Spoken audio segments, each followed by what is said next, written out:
मसीह में मेरे प्रियो, आज 8 अप्रैल 2022 रोज़ की रोटी अध्ययन में मैं आपका स्वागत करता हूं और अभिनंदन करता हूं। आज के लिए परमेश्वर का वचन है यूहन्ना रचित सुसमाचार 14 अध्याय और 26 पद। John chapter 14 verse 26। यहाँ पर इस प्रकार से लिखा हुआ है, परंतु सहायक अर्थात पवित्र आत्मा जिसे पिता मेरे नाम से भेजेगा, वह तुम्हें सब बातें सिखाएगा और जो कुछ मैंने तुमसे कहा है वह सब तुम्हें स्मरण कराएगा। हालेलुया।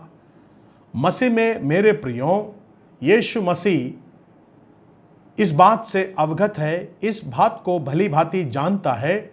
अब पृथ्वी में आने का जो मकसद है उसको पूरा करने का समय आ चुका है, उसको अंजाम देने का समय निकट आ चुका है।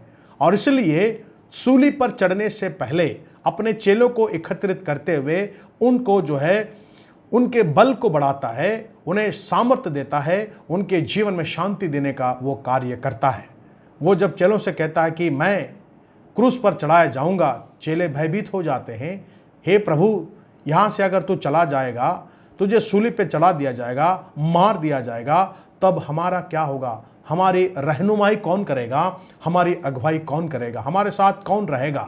तब प्रभु यीशु मसीह ने चेलों से आश्वासन दिया और कहा, मैं पिता के पास जाता हूँ, परंतु पिता मेरे नाम से तुम्हारे पास एक सहायककर्ता भेजेगा। पवित्र आत्मा को परमेश्वर पिता तुम्हें देगा। हालेलुया।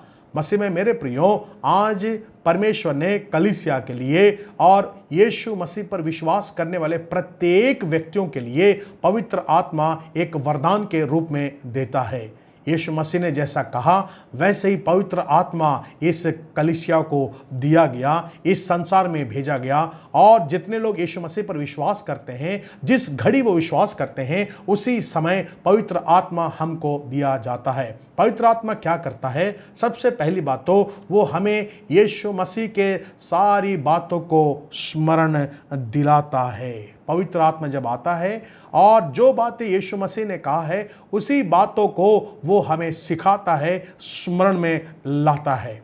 और इसलिए हम देख सकते हैं कि यीशु मसीह जो है पवित्र आत्मा के माध्यम से हम में से प्रत्येक के हृदय में हमेशा के लिए निवास करता है। जब यीशु मसीह शारीरिक रूप में संसार में थे, वो समय से सीमित था और जगह में सीमित था। यरूशलेम और फलस्तीन देश में ही वो रहा करता था। परंतु इस क्रूस पर मारे जाने के द्वारा, गाड़े जाने के द्वारा और फिर से तीसरे दिन पुनरुत्थित होने के बाद परमेश्वर ने इस कलीसिया के लिए, प्रत्येक मनुष्य के लिए पवित्र आत्मा दिया है। पवित्र आत्मा यीशु मसीह की उपस्थिति है, वो प्रेजेंस ऑफ गॉड है, परमेश्वर की उपस्थिति है। पवित्र आत्मा हमारी रहनुमाई करता है, हमारी अगुवाई करता है और उन बातों को स्मरण दिलाता है जो परमेश्वर यीशु मसीह ने हमको सिखाया है। और इसलिए हम जो कुछ भी करते हैं पवित्र आत्मा के अगुवाई में करना चाहिए। वो हमें सही मार्ग दिखाता है, वो हमारी अगुवाई करता है, वो हमारे लिए निवेदन भी करता है। अनेक बार हमारे पास शब्द कम पड़ते हैं प्रार्थना के लिए, जब पवित्र आत्मा हमारे अंदर आकर हमारे लिए वो प्रार्थना करने वाला एक आत्मा है। हालेलुया। इसलिए मसीह में मेरे प्रियो, उस आत्मा को हमने प्राप्त करना चाहिए। वो मोल देकर हम उसको खरीद नहीं सकते हैं। एक व्यक्ति था शिमोन, नए नियम में प्रेरितों के काम में पढ़ते हैं, वो पवित्र आत्मा को खरीदना चाहता था, लेकिन पतरस ने कहा कि तेरे पर हाय है, तुझ पर परमेश्वर का श्राप आ सकता है।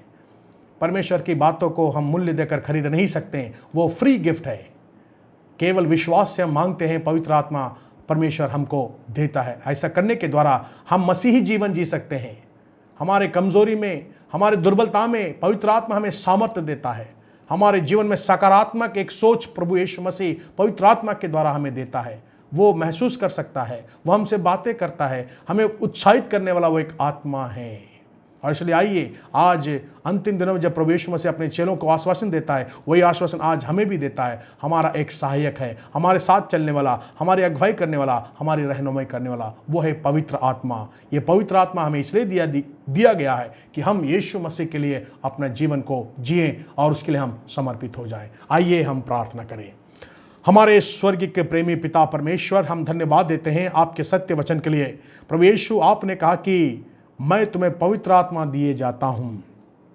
प्रभु यीशु मसीह, हम धन्यवाद देते हैं आपके सत्य वचन के लिए। आपने जैसे कहा वैसे ही पवित्र आत्मा आपने हमको दिया है। जो यीशु मसीह पर विश्वास करते हैं उनको पवित्र आत्मा प्राप्त होता है। प्रभु जी, हम धन्यवाद देते हैं आपके अनुग्रह, आपकी दया के लिए, पवित्र आत्मा के वरदान के लिए। पवित्र आत्मा के द्वारा हम प्रभु जी एक आत्मिक जीवन को जी सकते हैं, पवित्र जीवन को जी सकते हैं, प्रार्थनामय जीवन को जी सकते हैं, वचन को पढ़ने वाला, वचन के अनुसार जीने वाला जीवन प्रभु जी पवित्र आत्मा के द्वारा हम जी सकते हैं। इसलिए प्रभु, आज मेरे प्रत्येक भाई बहन, बच्चे, बुजुर्ग, जवान, सबों पर अपनी आत्मा को उंडेल। आपने कहा कि मांगो तो तुम्हें दिया जाएगा। मांगते हैं पवित्र आत्मा के वरदान के लिए। प्रत्येक भाइयों को आप छुएं, उनको प्रभु जी पवित्र आत्मा से परिपूर्ण करें, ताकि प्रभु हम आपके आत्मा में होकर के आपकी महिमा कर सकें, आपकी आराधना कर सकें। प्रत्येक को प्रभु जी सहायता करें, आज के दिन के कार्य को करने के लिए उनको सामर्थ्य देवें, उनकी अगुवाई करें, रहनुमाई करें। फिर से एक बार सारी बातों के लिए धन्यवाद देते हुए प्रार्थना हमारा उद्धार करता प्रभु यीशु मसीह के जीवित और मीठे नाम से होकर मांगते हैं, आमीन।